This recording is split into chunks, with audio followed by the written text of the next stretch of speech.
প্ৰতিদ্বন্দ্বী হিচাপে আছে কংগ্ৰেছৰ অংকিতা দত্ত আৰু তাত দেখা গৈছে যে এখন তুমুল যুঁজ হৈছে আৰু শিৱসাগৰতো সেই অনুসৰিয়ে প্ৰথম ৰাউণ্ড ইতিমধ্যে কমপ্লিট হৈছে। অৱশ্যে থাউৰাৰ বৰ্তমানলৈকে প্ৰথম ৰাউণ্ড শেষ হোৱা নাই, কিন্তু মূল কথাটো হ'ল বৰ্তমানলৈকে শিৱসাগৰৰ এটা সমষ্টিটো কিন্তু পোষ্টেল বেলটৰ গণনা সম্পূৰ্ণ হোৱা নাই আৰু পোষ্টেল বেলটৰ গণনা সম্পূৰ্ণ কিছু সময়ৰ পিছতে নিশ্চয় হ'ব। কিন্তু এই মুহূৰ্তত প্ৰাগ নিউজৰ দৰ্শকক আমি এইটো খবৰেই দিব পাৰিম যে শিৱসাগৰ সমষ্টিৰ প্ৰথম ৰাউণ্ডৰ যি ফলাফল, এই প্ৰথম ৰাউণ্ডৰ ফলাফলত ৰাইজৰ দলৰ সভাপতি অখিল গগৈয়ে ৫,৫২৫টা ভোট লাভ কৰিছে আৰু তেওঁৰ নিকটতম প্ৰতিদ্বন্দ্বী হিচাপে আছে ২,২২৭টা ভোট লাভ কৰি বিজেপিৰ সুৰভি ৰাজকুমাৰী। হয় নৱনীতা? হয় ভৈৰৱ মুণ্ডা, আপোনাক ধন্যবাদ জনাইছোঁ। আৰু এই মুহূৰ্তত আমাৰ সৈতে সংযুক্ত হৈছে কণ্টেণ্ট এডিটৰ প্ৰাঞ্জল ফুকন। মই প্ৰাঞ্জল ফুকনৰ ওচৰলৈ যাব বিচাৰিছোঁ। সামগ্ৰিক পৰিৱেশৰ সন্দৰ্ভত আপোনাৰ পৰা কিছু বিশ্লেষণ বিচাৰিছোঁ। ধন্যবাদ নৱনীতা। ইতিমধ্যে পুৱা ৮ বজাৰ পৰা ইতিমধ্যে ভোট গণনা আৰম্ভ হৈছে। আজি মেণ্ডেটৰ দিন আৰু এইটা দেখিবলৈ পোৱা যায় পোষ্টেল বেলট ইতিমধ্যে গণনা আৰম্ভ হৈছে, কিন্তু এইবাৰ দেখা পোৱা গৈছে যে পোষ্টেল বেলটৰ যোগে যথেষ্ট সংখ্যকে এইবাৰ ভোটদান কৰিছে। এইবাৰ পূৰ্বে সাধাৰণতে পোষ্টেল বেলট ইমান বেছি নহয়, কিন্তু এইবাৰ যিটো দেখা গৈছে যথেষ্ট সংখ্যক ভোট আহিছে পোষ্টেল বেলটৰ।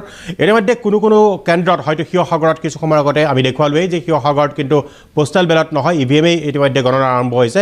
আৰু শিৱসাগৰত আমি দেখুৱালে যে অখিল গগৈ আগবাঢ়ি আছে প্ৰায় ৫,০০০ ভোটত।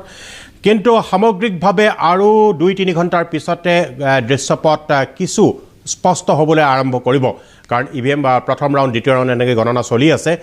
আজি এই গণনাৰ সময়ত ইতিমধ্যে এটা কথা কোৱা হৈছে, নিৰ্বাচন আয়োগৰ যিখিনি গাইডলাইনছ আছে সেই গাইডলাইনছ মানি চলিব লগা হৈছে আৰু যিখিনি পলিং এজেণ্ট আছে বা যিসকল যাব ভিতৰলৈ তেওঁলোকে ইতিমধ্যে ক'ভিডৰ যিখিনি প্ৰট'কল মানি চলিব লগা হৈছে, তেওঁলোকে টেষ্ট কৰিব লগা হৈছে।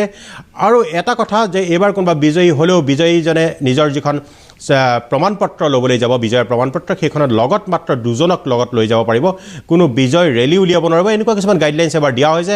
আৰু সেয়েহে কিন্তু বহু কেন্দ্ৰত আমালৈ খবৰ আহিছে যে এই ক'ভিড প্ৰট'কলৰ বাবে হয়তো যিখিনি পলিং এজেণ্ট আছে বা যিসকল কাউণ্টিং এজেণ্ট আছে তেওঁলোকক যাব খুজিছে, তেওঁলোকৰ কিছু হয়তো অসুবিধা হৈছে। কিন্তু তেওঁলোকে অসুবিধা মানে তেওঁলোকে হয়তো নজনাৰ কাৰণে, নীতি নিৰ্দেশনাবোৰ নজনাৰ কাৰণে কিছু অসুবিধাৰ সন্মুখীন হৈছে। হয়তো কাৰোবাৰ ক'ভিডৰ টেষ্টৰ ৰিজাল্ট অহা নাই বা তেনেকুৱা ধৰণৰ হৈছে। তথাপিও কিন্তু এইটো খুব সুন্দৰ কৈছে, কাৰণ ইলেকশ্যনৰ সময়ত আমি দেখিবলৈ পাইছিলোঁ ক'ভিড প্ৰট'কল নমনাটোৰ কাৰণে মাদ্ৰাজ হাইকোৰ্টে কিন্তু ইলেকশ্যন কমিশ্যনক যথেষ্ট ককৰ্থনা কৰিছিলে। কিন্তু এইবাৰ কাউণ্টিঙৰ দিনাখন আজি দেখিছোঁ আজিৰ দিনটোত যথেষ্টখিনি ক'ভিড প্ৰট'কল মানি চলা হৈছে। মই সামগ্ৰিকভাৱে এতিয়া আমাৰ মুখ্য সম্পাদক প্ৰশান্ত ৰাজগুৰু ডাঙৰীয়া আছে, মই তেখেতৰ ওচৰলৈ আহিব খুজিছোঁ। ৰাজগুৰু ডাঙৰীয়া, মৰ্ণিং শ্ব'জ দ্য ডে। আজি এই ক্ষেত্ৰত আজি কাউণ্টিঙৰ দিনত আমাৰ যিটো মেণ্ডেটৰ দিনত মৰ্ণিং শ্ব'জ দ্য ডে হ'বনে?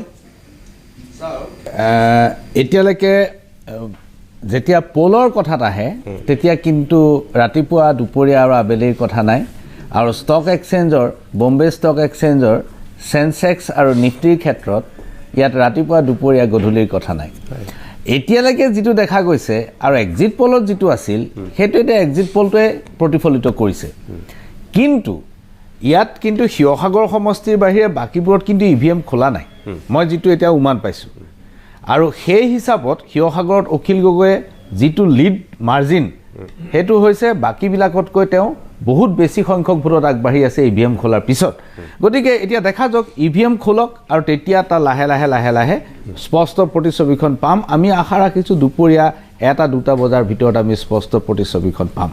ৰাজগুৰু, আমি আমাৰ আলোচনাত আমি এটা কথা উল্লেখ কৰিছিলোঁ যে আপুনি এই বিষয়টো উল্লেখ কৰিছিল যে পোষ্টেল বেলট আগতে গণনা কৰা হ'বনে পিছত গণনা কৰিব, এই বিষয়টো যথেষ্ট মেটাৰ কৰে।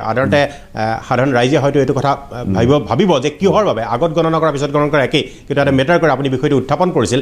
আৰু দ্বিতীয় কথাটো হৈছে এইবাৰ পোষ্টেল বেলটৰ ভোটৰ সংখ্যা কিন্তু যথেষ্ট বৃদ্ধি পাইছে। এই দুটাক আপুনি কেনেধৰণে বিশ্লেষণ কৰে? এইটো খুব ভাল প্ৰশ্ন। ঘটনা হ'ল যে পোষ্টেল বেলট কিয় মেটাৰ কৰে, আজিৰ তাৰিখত পোষ্টেল বেলট কিয় গুৰুত্বপূৰ্ণ।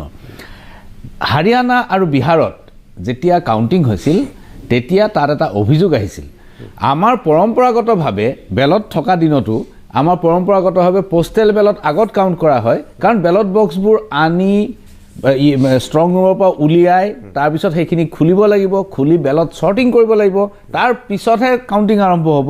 গতিকে পোষ্টেল বেলটৰ যিহেতু সংখ্যাটো কম থাকে, সমষ্টিত খুব বেছি অন এন এভাৰেজ প্ৰতিটো সমষ্টিত 500-600 ভোট থাকে, তাতকৈ বেছি ভোট নাথাকে।